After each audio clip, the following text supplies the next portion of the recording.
ಎಲ್ಲರಿಗೂ ನಮಸ್ಕಾರ. ಇವತ್ತು ಅವರೆಕಾಳಿನಿಂದ ಒಂದು ಗ್ರೇವಿಯನ್ನು ಮಾಡಿದ್ದೇನೆ. ಅದಕ್ಕೆ ಕರಾವಳಿ ಟಚ್ ಕೊಟ್ಟು ಮಾಡಿದಂತಹ ಒಂದು ಗ್ರೇವಿ. ಅಂದರೆ ಈ ಅವರೆಕಾಳನ್ನು ಆ್ಯಕ್ಚುಲಿ ನಾವು ಕರಾವಳಿಗರು ಹೆಚ್ಚಾಗಿ ಮಾಡೋದೇ ಇಲ್ಲ. ಈಗ ಈ ಸೀಸನಲ್ಲಿ ತುಂಬ ಮಂದಿ ಮಾರ್ಗದ ಬದಿಯಲ್ಲಿ ತುಂಬ ರಾಶಿ ಹಾಕಿ ಮಾರಿಕ್ಕಿರ್ತಾರೆ. ಹಾಗೂ ಇವನ್ ಮಾರ್ಕೆಟ್ಗಳೇ ಸಹ ಇದು ಲಭ್ಯ ಉಂಟು. ಇದರ ಒಮ್ಮೆ ರುಚಿ ಸಿಕ್ಕಿದರೆ ಸಾಕು, ಮತ್ತೆ ಮತ್ತೆ ತಂದು ಮಾಡುವಂತ ನಮಗೆ ಅನಿಸ್ತದೆ. ಬಹಳ ರುಚಿಕರವಾಗಿರ್ತದೆ. ಹಾಗೂ ಈ ಸೀಸನಲ್ಲಿ ಬರುವಂಥದ್ರಲ್ಲಿ ಯಾವುದೇ ಗ್ಯಾಸ್ಟ್ರಿಕ್ ಅಂಶ ಇರುವುದಿಲ್ಲಂತೆ, ಮತ್ತು ಕೈಕಾಲುಗಳನ್ನು ಗಟ್ಟಿ ಮಾಡುವಂಥ ಶಕ್ತಿಯು ಇದಕ್ಕೆ ಇದೆ ಅಂತ ತಿಳಿದವರು ಹೇಳ್ತಾರೆ. ಹಾಗಿರುವಾಗ ಇವತ್ತು ನಾನು ಮಾಡಿದಂತಹ ಅವರೆಕಾಳಿನ ಗ್ರೇವಿಯನ್ನು ಹೇಗೆ ಮಾಡೋದನ್ನು ನೋಡೋ ಮೊದಲು ಯಾರೆಲ್ಲ ನನ್ನ ಚಾನಲನ್ನು ನೋಡ್ತಿದ್ದೀರಿ, ಯಾರೆಲ್ಲ ಇನ್ನೂ ಸಬ್ಸ್ಕ್ರೈಬ್ ಮಾಡಿಲ್ಲ ದಯವಿಟ್ಟು ಸಬ್ಸ್ಕ್ರೈಬ್ ಮಾಡಿ, ಸಪೋರ್ಟ್ ಮಾಡಿ ಅಂತ ಹೇಳ್ತಾ ಬನ್ನಿ ಹೇಗೆ ನಾನು ತಯಾರಿಸಿದ್ದೇನೆ ಎಂದು ನೋಡೋಣ. ನಮಸ್ತೆ ಮಿತ್ರರೇ, ಇವತ್ತು ಈ ಅವರೆಕಾಳನ್ನು ಬಳಸಿ ಅದಕ್ಕೆ ಪೊಟ್ಯಾಟೊ ಹಾಕಿ ಒಂದು ಸಿಂಪಲಾದ ರಸ ಮಾಡೋಣ. ನಮ್ಮ ಈ ಕರಾವಳಿ ಶೈಲಿಯ ಟಚ್ ಅದಕ್ಕೆ ನಾನು ಕೊಟ್ಟಿದ್ದೇನೆ. ಸೊ ಮೊದಲಿಗೆ ನಾವೇನು ಮಾಡುವ ಹೇಳಿದರೆ, ಒಂದು ಕುಕ್ಕರಲ್ಲಿ ಈ ಅವರೆಕಾಳನ್ನು ಬೇಯಿಸ್ಕೊಳ್ಳೋಣ. ಅದರೊಟ್ಟಿಗೆ ಬಟಾಟೆಯನ್ನು ಸಿಪ್ಪೆಯೊಟ್ಟಿಗೆ ನಾವು ಬೇಯಿಸ್ಕೊಳ್ಳೋದು. ಸೊ ಅವರೆಕಾಳು ಹಾಕ್ಕೊಳ್ತಿದ್ದೇನೆ. ಇನ್ನು ಈ ಬಟಾಟೆಯನ್ನು ನೋಡಿ ಹೀಗೆ ಸಿಪ್ಪೆಯೊಟ್ಟಿಗೆ ಸಾಧಾರಣ ಹದ ಸೈಜ್ನಲ್ಲಿ ನಾವು ಬೇಯಿಸ್ಕೊಳ್ಳೋಣ. ನೋಡಿ ಈ ಸೈಜ್ನಲ್ಲಿ ಈ ಸೈಜ್ ಆಗ್ತದೆ ಅಥವಾ ಈ ಸೈಜ್ ಆಗ್ತದೆ. ಸೊ ಇದಕ್ಕೆ ಸ್ವಲ್ಪ ನೀರನ್ನು ಹಾಕೊಳ್ಳೋಣ. ಇನ್ನು ನಾನು ಈ ಸೈಜ್ನಲ್ಲಿ ಹಾಕ್ಕೊಂಡಿದ್ದೇನೆ.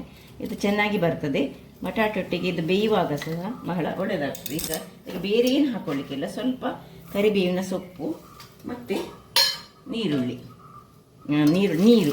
ನೀರುಳ್ಳಿಯನ್ನು ಹಾಕ್ಕೊಳ್ಳಿಕ್ಕಿಲ್ಲ. ನೀರುಳ್ಳಿಯ ನಾವು ಮಸಾಲೆ ಮಾಡ್ತಾ ಇದ್ದೇವೆ. ಸೊ ಇದಕ್ಕೆ ಚೂರು ಹಿಂಗು ಇಷ್ಟನ್ನು ಹಾಕಿ ಗ್ಯಾಸಲ್ಲಿಟ್ಟು ಒಂದು ವಿಸಿಲ್ ಕೂಡಿಸ್ಕೊಳ್ಳೋಣ. ವೀಕ್ಷಕರೇ, ಒಂದು ವಿಸಿಲ್ ತೆಗೆದುಕೊಂಡಿದ್ದೇನೆ. ಒಂದು ಅಥವಾ ವಿಸಿಲ್ ಎರಡು ನಿಮ್ಮ ಕುಕ್ಕರ್ನಿಗೆ ಅನುಗುಣವಾಗಿ ಇದೀಗ ತಣ್ಣಗಾಗಲಿಕ್ಕೆ ಬಿಡೋಣ. ಇಲ್ಲಿ ಒಂದು ಬಾಣಲೆಯನ್ನು ತೆಗೆದುಕೊಂಡಿದ್ದೇನೆ. ಈ ಬಾಣಲೆಗೆ ನೋಡಿ ಸ್ವಲ್ಪ ಎಣ್ಣೆ, ಒಂದು ಚಮಚದಷ್ಟು ಎಣ್ಣೆ ಹಾಕ್ಕೊಳ್ತಿದ್ದೇನೆ. ಎಣ್ಣೆಯೊಟ್ಟಿಗೆ ಒಂದು ನೀರುಳ್ಳಿ ರಫ್ಲಿ ಚಾಪ್ಡ್ ನೀರುಳ್ಳಿ ಹಾಕ್ಕೊಳ್ಳಿ. ಒಂದು ಟೊಮ್ಯಾಟೊ,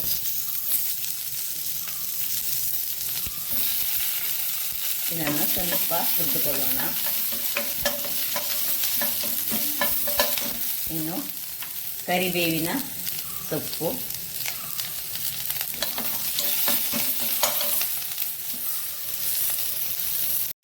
ಇನ್ನು ಕೊತ್ತಂಬರಿಯ ಬೀಜ, ಇಲ್ಲಿ ನಾನು 3-4 ಬ್ಯಾಡ್ಗೆ ಮೆಣಸು, 2 ರಾಮ್ನಾಡ್ ಸಣ್ಣ ರೌಂಡ್ ಮೆಣಸು, ಊರಿನ ಮೆಣಸು ತೆಗೆದುಕೊಂಡಿದ್ದೇನೆ. ಅದು ನಿಮ್ಮ ಖಾರಕ್ಕೆ ತಕ್ಕ, ಖಾರ ಹೆಚ್ಚು ಬೇಕಿದ್ರೆ ಹೆಚ್ಚು ಹಾಕ್ಕೊಳ್ಬೋದು, ಕಡಿಮೆ ಬೇಕಿದ್ರೆ ಕಡಿಮೆ. ನಾನೊಂದು ಮೀಡಿಯಮ್ ಖಾರದಲ್ಲಿ ಇದನ್ನೀಗ ಮಾಡ್ತಾ ಇದ್ದೇನೆ. ಇನ್ನು ಕೊತ್ತಂಬರಿ ಸೊಪ್ಪಿನ ದಂಟು ಇಷ್ಟನ್ನು ಕಟ್ ಮಾಡ್ಕೊಂಡು ಹಾಕೊಳ್ಳೋಣ. ಇದೊಂದು ಒಳ್ಳೆ ಫ್ರೈ ಆಗಲಿ. ಸ್ವಲ್ಪ ಘಮ ಬರುವವರೆಗೆ ಇದನ್ನು, ಅಂದರೆ ಈ ಮೆಣಸೆಲ್ಲ ಉಬ್ಬಿ ಬರುವವರೆಗೆ ಚೂರು ಹುರಿದುಕೊಳ್ಳೋಣ. ವೀಕ್ಷಕರೇ, ಇಷ್ಟು ಬಾಳುವಾಗ ಒಂದು 10-12 ಬೆಳ್ಳುಳ್ಳಿ ಇದಕ್ಕೆ ಹಾಕೊಳ್ಳೋದು. ಇನ್ನು ಒಂದು ಕಾಲು ಇಷ್ಟೇ ಸಣ್ಣ ಮುಷ್ಟಿಯಷ್ಟು ತೆಂಗಿನ ತುರಿ, ಒಂದು 25 ಗ್ರಾಮ್ಸ್ ಸಾಕು ತೆಂಗಿನ ತುರಿ, ಅಥವಾ ಒಂದು 4 ಚಮಚಗಳಷ್ಟು. ಇನ್ನು 1 ಚಮಚ ಹಳದಿಯ ಪುಡಿ,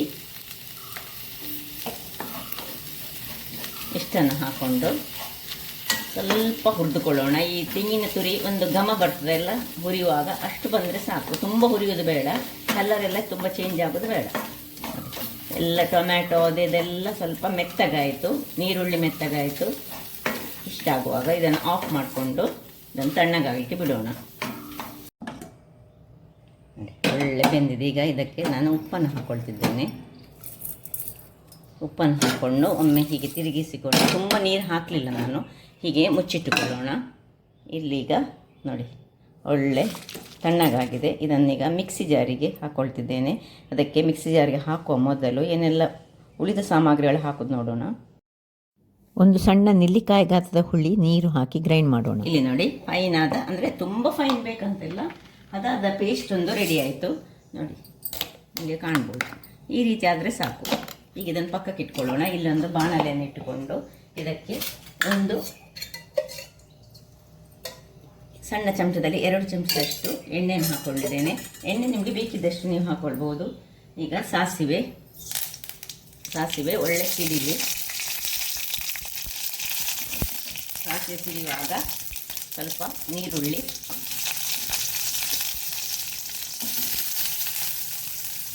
ಕರಿಬೇವಿನ ಸೊಪ್ಪು ಇಷ್ಟನ್ನು ಹಾಕ್ಕೊಂಡು ಸ್ವಲ್ಪ ಇಟ್ಕೊಳ್ಳೋಣ. ಇನ್ನು ಸ್ವಲ್ಪ ಕೊತ್ತಂಬರಿ ಸೊಪ್ಪು ಸ್ವಲ್ಪ ಈಗ ಹಾಕ್ಕೊಳ್ಳೋಣ, ಮತ್ತು ಉಳಿದದ್ದು ಮತ್ತೆ ಕೊನೆಗೆ.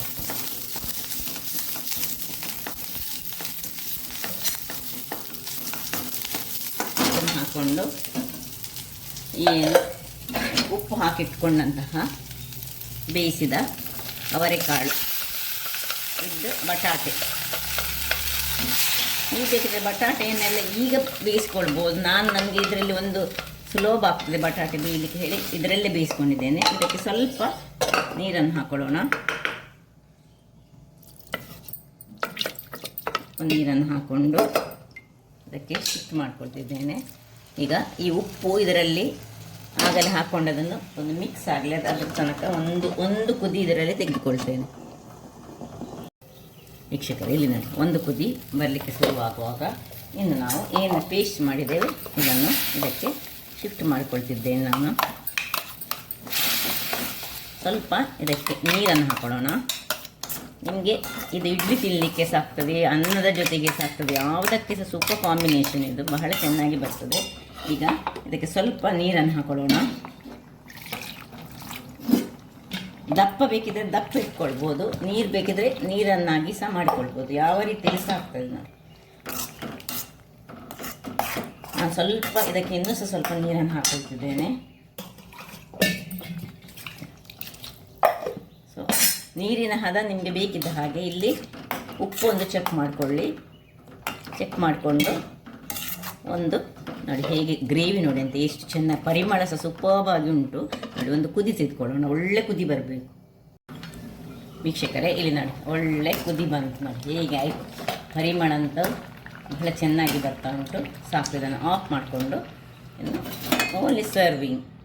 ಯಾವುದರೊಟ್ಟಿಗೆ ಸಹ ಸೂಟ್ ಆಗುವಂತಹ ಒಂದು ರುಚಿಕರವಾದ ಪೊಟ್ಯಾಟೊದೊಂದಿಗೆ ಮಿಕ್ಸ್ ಮಾಡಿದಂತಹ ಒಂದು ಅವರೆಕಾಳಿನ ಗ್ರೇವಿ ರೆಡಿಯಾಗಿದೆ. ಸೊ ನೋಡಿದ್ರಲ್ಲ, ಸುಲಭ ರೀತಿಯಲ್ಲಿ ಸ್ವಲ್ಪ ನಾನು ಇದಕ್ಕೆ ಕರಾವಳಿಯ ಟಚ್ಚನ್ನು ಕೊಟ್ಟಿದ್ದೇನೆ. ಹಾಗಾದರೆ ನನ್ನ ಈ ಕುಕಿಂಗ್ ಚಾನಲ್ ನಿಮಗೆ ಇಷ್ಟ ಆದರೆ ಬೋಳೂರು ಸುವರ್ಣ ಚಾನಲನ್ನು ಲೈಕ್ ಮಾಡಿ, ಶೇರ್ ಮಾಡಿ, ಹಾಗೂ ಸಬ್ಸ್ಕ್ರೈಬ್ ಮಾಡಿ, ಹಾಗೂ ನನ್ನ ಇನ್ಸ್ಟಾಗ್ರಾಮ್ ಪೇಜನ್ನು ಫಾಲೋ ಮಾಡಿ. ಧನ್ಯವಾದಗಳು.